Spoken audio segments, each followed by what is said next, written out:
യുഎസിലെ federal immigration ഉദ്യോഗസ്ഥർക്ക് ഇനി കുടിയേറ്റക്കാരെ അവരുടെ സ്വന്തം രാജ്യമല്ലാത്ത മറ്റേതെങ്കിലും രാജ്യത്തേക്കും നാടുകടത്താം. 6 മണിക്കൂർ മുമ്പ് മാത്രം അറിയിപ്പ് നൽകി നാടുകടത്തുന്ന രീതി നിലവിൽ വന്നതായി വാൾസ്ട്രീറ്റ് ജേണൽ റിപ്പോർട്ട് ചെയ്തു. US immigration and customs enforcement മേധാവി ടോഡം ലിയോൺസ് പുറത്തിറക്കിയ മെമ്മോയിലാണ് ഇത് സംബന്ധിച്ച വിവരങ്ങൾ ഉൾപ്പെടുത്തിയിരിക്കുന്നത്. സുപ്രീം കോടതിയുടെ നിർദ്ദേശപ്രകാരമാണ് പുതിയ രീതി നടപ്പാക്കുന്നത്. അതേസമയം പുതിയ രീതി ആയിരക്കണക്കിന് ആളുകളുടെ ജീവന് അപകടമുണ്ടാക്കുന്ന ഒന്നാണെന്ന് നിയമവിദഗ്ധർ അഭിപ്രായപ്പെടുന്നു.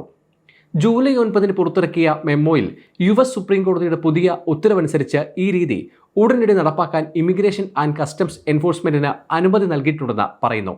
ഇതിലൂടെ ആളുകളെ അവരുടെ രാജ്യത്തേക്ക് മാത്രമല്ല ഇതര രാജ്യങ്ങളിലേക്കും നാടുകടത്താൻ കഴിയും. കുടിയേറ്റക്കാരെ സ്വീകരിക്കുന്ന രാജ്യം അവർക്ക് സംരക്ഷണം നൽകുമെന്ന് ഉറപ്പ് നൽകിയിട്ടില്ലെങ്കിൽ ഇമിഗ്രേഷൻ ആൻഡ് കസ്റ്റംസ് എൻഫോഴ്സ്മെന്റ് സാധാരണയായി നാടുകടത്തുന്നതിന് 24 മണിക്കൂർ മുമ്പ് അറിയിപ്പ് നൽകും. എന്നാൽ അടിയന്തര സാഹചര്യങ്ങളിൽ ഇത് 6 മണിക്കൂറായി കുറയ്ക്കാൻ സാധിക്കും. രാജ്യം സുരക്ഷാ ഉറപ്പ് നൽകിയാൽ അറിയിപ്പ് കൂടാതെ തന്നെ നാടുകടത്തൽ നടത്താനാകും. അതേസമയം ട്രംപ് ഭരണകൂടത്തിന് ലോകമെമ്പാടുമുള്ള രാജ്യങ്ങളിലേക്ക് കുടിയേറ്റക്കാരെ വേഗത്തിൽ അയക്കാൻ പുതിയ രീതി സഹായകമാകുമെന്നാണ് വിലയിരുത്തൽ. ഈ നയം കുടിയേറ്റക്കാരെ പെട്ടെന്ന് നീക്കം ചെയ്യാൻ സഹായിക്കുമെന്നും കുറ്റകൃത്യങ്ങളിൽ പങ്കുള്ളവരെയും ഇങ്ങനെ മാറ്റാൻ സാധിക്കുമെന്നും സർക്കാർ വൃത്തങ്ങൾ ചൂണ്ടിക്കാട്ടുന്നു.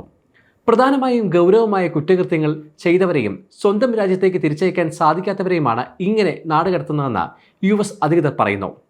സുപ്രീം കോടതി വിധിയെ തുടർന്ന് Cuba, Laos, Mexico, Myanmar, Sudan, Vietnam എന്നിവിടങ്ങളിൽ നിന്നുള്ള 8 കുടിയേറ്റക്കാരെ ദക്ഷിണ സുഡാനിലേക്ക് അയച്ചു.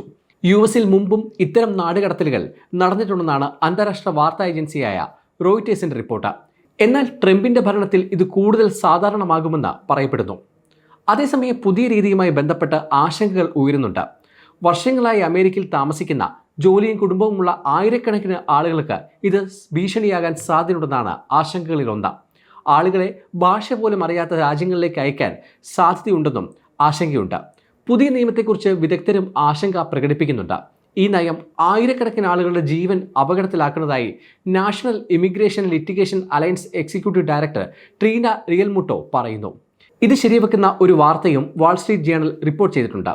ഗ്വാട്ടിമാലയിൽ നിന്നുള്ള ഒരാളെ മെക്സിക്കോയിലേക്ക് നാടുകടത്തിയെന്നും അവിടെ അയാൾ തട്ടിക്കൊണ്ടുപോകലിനും ബലാത്സംഗത്തിനും ഇരയായെന്നുമാണ് റിപ്പോർട്ട്. ഈ നയം കുടിയേറ്റക്കാരുടെ ജീവിതത്തിൽ വലിയ പ്രത്യാഘാതങ്ങൾ ഉണ്ടാക്കുമെന്നും പറയപ്പെടുന്നു. വളരെ കുറഞ്ഞ സമയം മാത്രമേ തയ്യാറെടുപ്പിനായി കിട്ടുകയുള്ളൂ. മൂന്നാമതൊരു രാജ്യത്ത് എത്തുന്നതോടെ അവർക്ക് പല ബുദ്ധിമുട്ടുകളും നേരിടേണ്ടി വരും.